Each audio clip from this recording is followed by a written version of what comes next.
warahmatullahi wabarakatuh. Waalaikumsalam warahmatullahi wabarakatuh. Good morning, everyone. Morning. We are from Group 8 and we will explain the material about agents of power in translation. First, let me introduce myself. I'm Amelia Rizky, student number 231222049, and my friend. My name is Najwa Kurdianur. My student's number is 231222023. And my name is Amsal Rizky with student number 31205. And in this material, we will explain the first is introduction, the second is extension, and the last is exploration. In the introduction, we will explain the first is the power to exclude, the second is the translator voice and expression of power, the third is the translator and ethics, the fourth is system within system, the fifth is rewriting, and the last is patronage. And the next material is about extension that will explain the first is exercising power against the author, and the second is exercising power against the translator, and the last is exploration, which explain about the first is the translator and power, the second is the ethic and responsibilities of the translator, and the third is exclude reader, author, or translator, the fourth is the translator's voice model, and the last is translated or manipulated. The first material is introduction will explain by Alright, thank you, Anit. So the first is introduction. In introduction, there is the power of exclude. What is the power of exclude? In this translation can either include or exclude specific readers, cultural values, beliefs, and entire platform. A significant observation is that much of the foreign literature translated into English tends to have a uniform style, giving the information that is written by a single author or translated by one translator.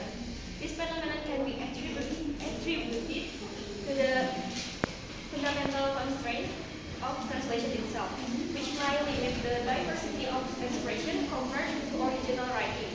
Consequently, this leads to the exclusion of certain readers who may be concerned into writing text in a specific manner, as well as authors and translators who might remain unrecognizable. So the second is the translator's voice as an expression of power. The role of literary translators has been a topic of much debate, with consensus emerging around the need for greater recognition of their contributions. Translator like Petrobras emphasizes that their work involves a blend of intuition and deliberate choices. Shaping how an original text is interpreted, other translators agree that their task is revealed to the voice of the source's text, also acknowledging their presence in the translations. So the third is the translators and ethics. Translators are expected to produce faithful translations that adhere to ethical standards, ensuring that they do not introduce objectionable content not found in the original work. They also retain copyright over their translation and have a moral right to be acknowledged as a creator of their works.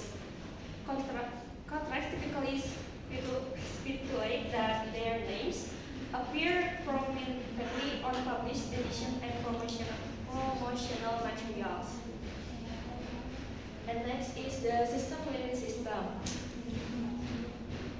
Every national literature has dominant poetic specific theories and practices defining what constitutes literary value. The working in a hierarchy where certain texts are canonized while others, like children's literature or translation, are marginalized.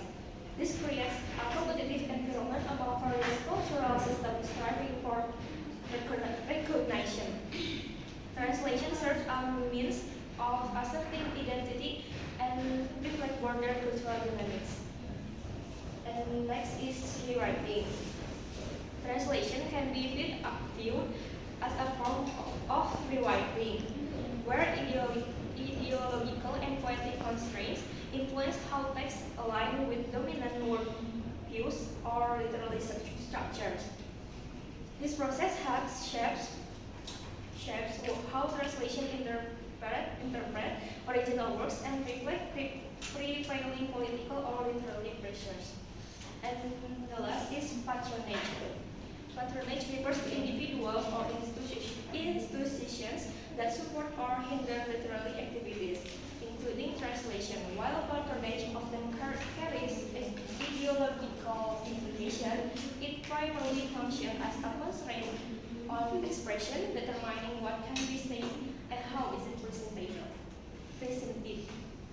The extent of patronage can signal entry into the elite, circle, and its standard.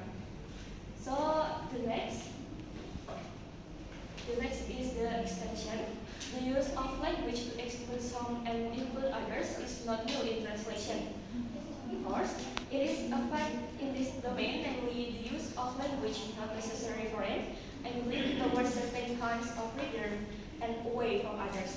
The translators themselves are sometimes directly and consciously responsible for exercising absolute power to exclude the reader, especially when they are academically inclined. So the next will be the material will be delivered by Aksan.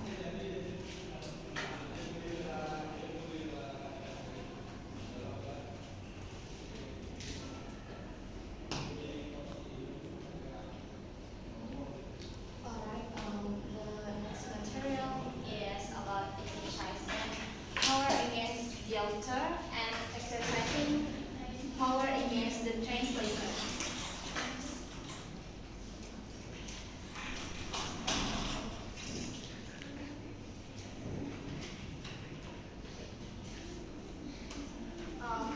This material, the first is about exercising power against the author.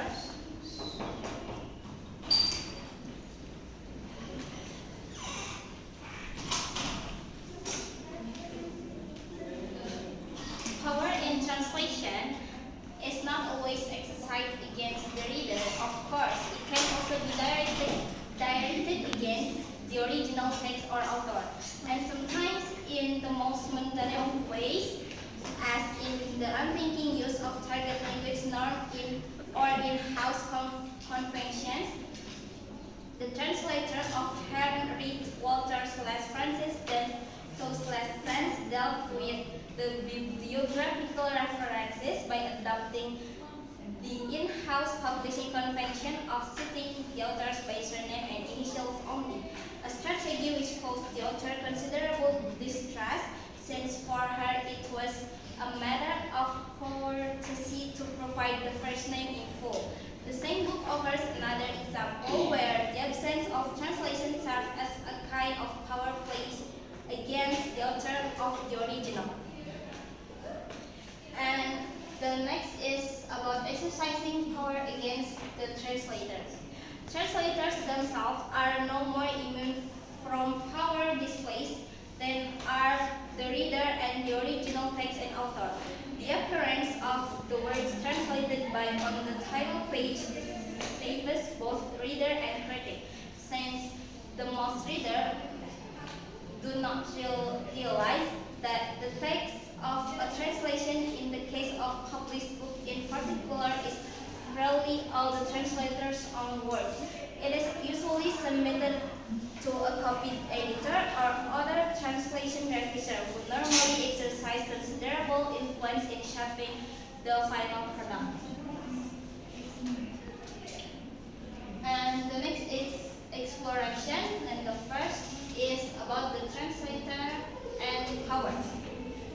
In the introductory section of this material, we tell about how translators find themselves part of a commercial network or cash nexus, where they are often the less powerful members.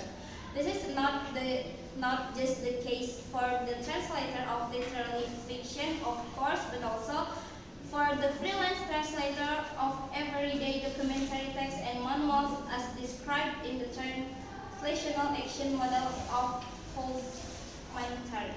Other scenarios and extra layers of power, the translator for the stage will undoubtedly see their text modified by the director and the actors in the very process of rehearsal and performance. The translator is often not consulted and sometimes not even mentioned in the theater program. And the next is about the ethics and responsibilities of the translator. Translators organizations have tasked for the recognition of their work and status, but they are also aware of their responsibilities. And the next is about excluded reader, author, or translator. A phenomenon all too common in newspapers, magazine, and anything else is the publication of advertisements, announcements, invitations to tender, and many more in language other than the official language in publication or of the country. The choice of what to translate, like announcement placed in a French newspaper but translated from Arabic into English and not French, and how to translate are all decisions taken strategically and carry serious pragmatic implications, essentially to be inclusive or exclusive or of a certain kind of reader. And next is about the translator's voice remodeled. In a section of this material, we look at the notion of voice of the translator's discursive presence, which insinuates itself into the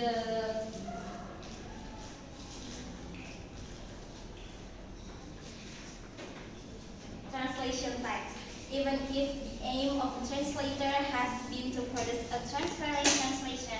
In this way, it is suggested the translator's voice gains strength, even if that voice is not immediately recognized by the reader.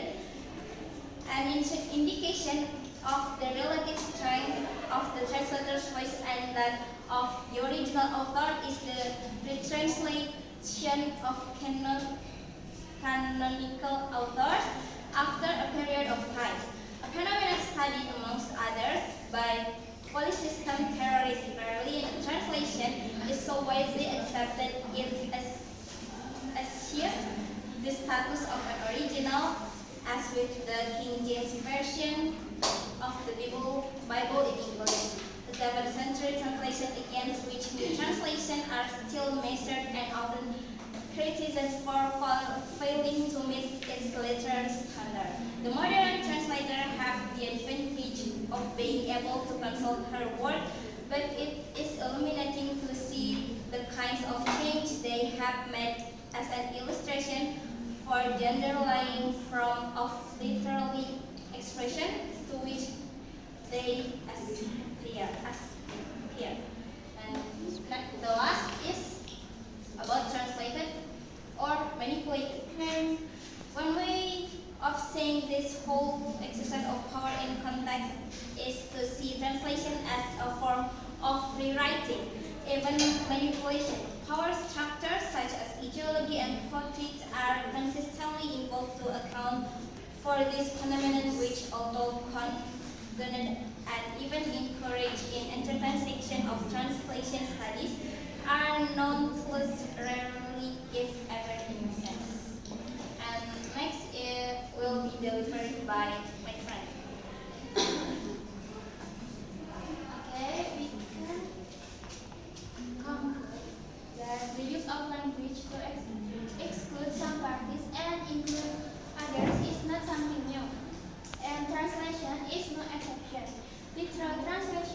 one way of achieving this kind of power on the part of the translator. Is this manipulated through translations, word-for-word translation, or deliberate avoidance